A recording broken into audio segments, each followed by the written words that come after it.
দেখো আমাদের লিলি গাছে কি সুন্দর ফুল হচ্ছে, লাল টকটকে তিনটে ফুলগুলো, কালার কিন্তু সেই হয়েছে। হ্যাঁ, আর দু একটা এরকম স্টিক হলে খুব ভালো। হ্যাঁ, একটাই রয়েছে। হচ্ছে সাংঘাতিক। এবার বাবার কথা শুনতে হবে, কি মাছ এগুলো আমি বলতে পারবো মাছের নাম। সে ভেদা মাছটা কি সব বলে, সেই মাছ। ভেদা মাছ না,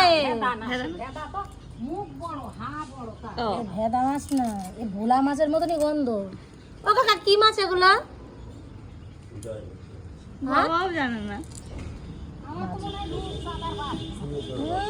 রূপচাঁদার বাচ্চা দেখ, এই সমুদ্রের হচ্ছে ভোলা মোলা হবে। তাই হবে। রূপচাঁদা যে লাল হয় মুখের সাইডে, পেট দিয়ে না।